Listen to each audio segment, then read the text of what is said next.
Salut les millionnaires, j'espère que vous allez bien. Dans la vidéo du jour, je vais répondre à la question de Andéol qui m'a été envoyée sur Instagram et qui me demandait Raph, c'est quoi pour toi ta vie de rêve et comment tu comptes faire pour l'atteindre? Au début, je me suis dit, je ne vais pas y répondre à cette question parce que c'est super abstrait. C'est-à-dire qu'on va essayer de donner des éléments de réponse. Ça va plutôt être un échange entre toi et moi. Donc, je compte sur toi pour que dans l'espace commentaire, tu me dises, c'est quoi ta vision pour toi?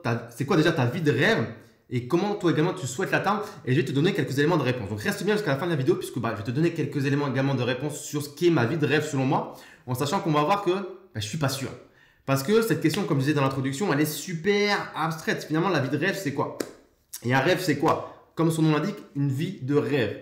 Donc, qu'est-ce qui te dit que le jour où tu vas atteindre ce rêve, ça ne devienne pas ton nouveau standard et que tu n'aies pas d'autres nouveaux objectifs? Est-ce que finalement on atteint un jour un objectif final, la vie de rêve? Est-ce que quand par exemple tu as comme pour objectif de te dire je voudrais avoir une belle maison à la plage, un gros toutou, une jolie femme et pourquoi pas deux beaux enfants, est-ce que le jour où tu as ça, finalement tu es sûr et certain d'être à 100% heureux? Ou est-ce que c'est pas finalement une sorte de fantasme? C'est-à-dire que tu te projettes dans quelque chose qui a l'air beau, un rêve, tout en omettant tous les défauts qui pourraient être autour et graviter autour. Je ne sais pas, habiter sur une île, peu d'activités ou vite un ennui ou peu de produits disponibles. Avoir deux beaux enfants, dans ta vision ils sont beaux, mais en fait ils sont moches, ils sont chiants, ils te cassent la tête, ils te demandent plein d'argent.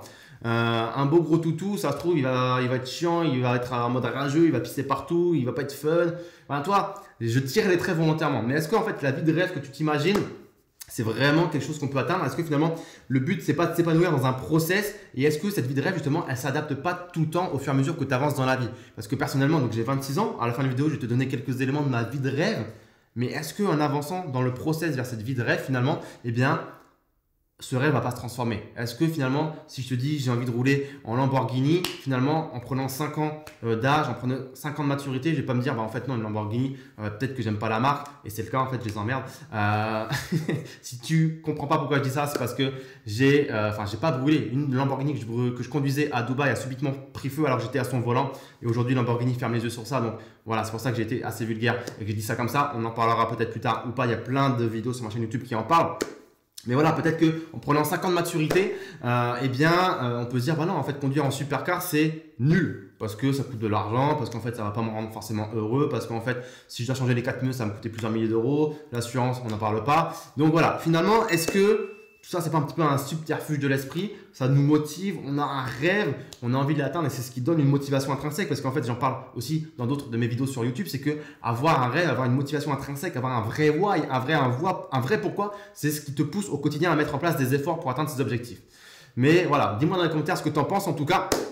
Et à partir du moment en fait, où tu as ton rêve, j'ai quand même essayé de répondre à cette question de comment atteindre son rêve. Je pense que l'idéal, c'est quand même d'essayer d'aller contacter des gens qui vivent le rêve que toi, tu cherches à atteindre. C'est-à-dire que si ton rêve, c'est, je sais pas, d'être à la tête d'une association qui aide à créer des écoles en Afrique, le meilleur moyen pour toi d'atteindre ce rêve, c'est de te rapprocher d'associations déjà existantes et qui font ça pour découvrir un petit peu comment ça se passe sur le terrain, découvrir le process de création d'une école, de comment on récolte des fonds, de comment ensuite on alloue ces fonds concrètement sur le terrain pour que les écoles sortent de terre et d'aller rencontrer ces gens pour que tu puisses toi à ton tour devenir, pourquoi pas, être à la tête d'une association qui elle aussi va faire ça en Afrique ou ailleurs, etc.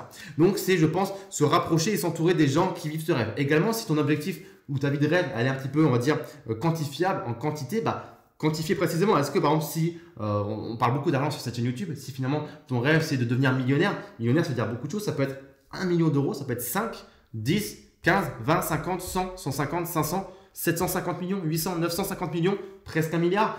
Combien c'est? Est-ce que tu peux le quantifier? Parce qu'en fonction de si tu veux gagner 1 million ou 950 millions, il n'y a quand même pas le même nombre d'efforts à fournir pour atteindre ce résultat. Donc ça, je pense que c'est super important. Donc voilà, c'est un petit peu ce que je voulais dire aujourd'hui.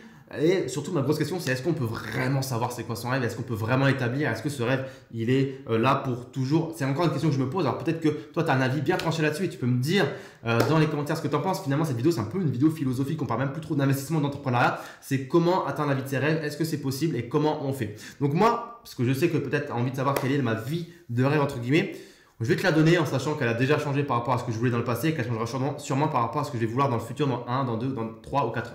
Je ne vais pas non plus tout te dire parce qu'il y a un truc que je déteste faire, c'est parler de mes objectifs et dire quels sont mes rêves publiquement parce qu'à partir du moment où tu l'as dit publiquement, généralement, des gens vont te féliciter, vont déjà te dire bravo alors que tu n'as pas du tout encore atteint cet objectif et du coup ton cerveau reçoit de la gratification pour tes objectifs que tu n'as pas encore atteints et du coup ton cerveau considère que tu as déjà atteint ces objectifs parce qu'il a déjà été saucé par des compliments et c'est très très mauvais parce que du coup ça te fait perdre en motivation et en motivation tout con.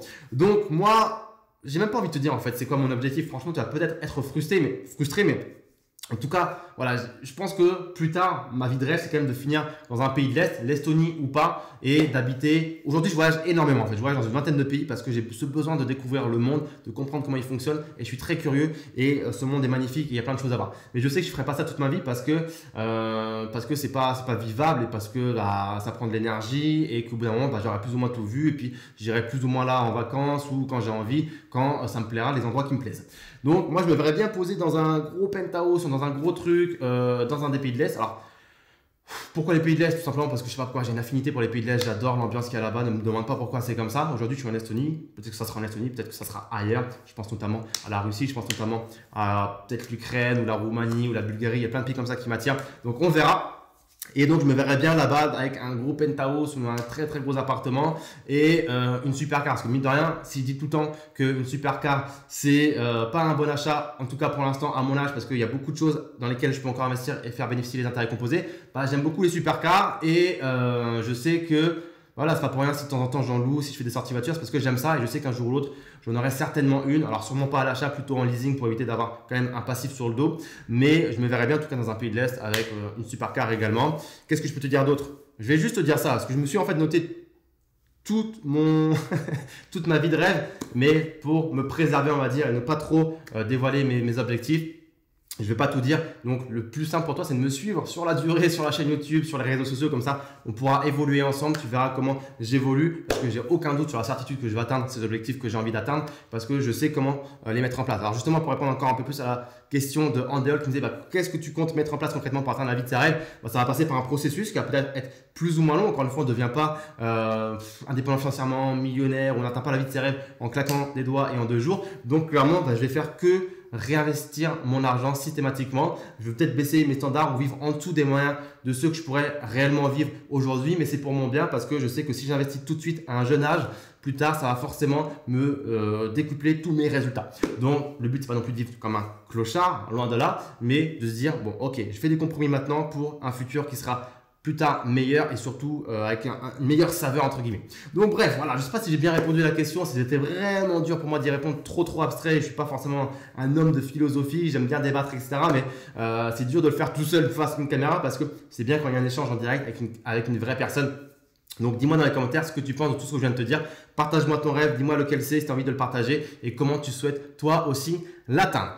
Abonne-toi à la chaîne YouTube également si ce n'est pas encore fait, comme ça tu recevras toutes les prochaines vidéos en avant-première.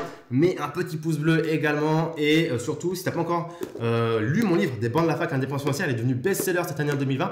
Tu peux l'avoir gratuitement chez toi puisque je te l'offre tout simplement à payer les frais de livraison et je paye la production et la manutention. Donc ça arrive chez toi, je te raconte toute mon histoire de A à Z de comment je suis devenu indépendant financièrement à 23 ans, en moins de 3 ans et lien vers la description puisqu'il y a également pas mal de choses qui devraient t'intéresser pour investir et entreprendre et atteindre toi également la vie de tes rêves et devenir indépendant financièrement, millionnaire ou tout ce que tu veux. Je te souhaite le meilleur en tout cas. Je te dis à très vite pour une prochaine vidéo. Ciao, ciao.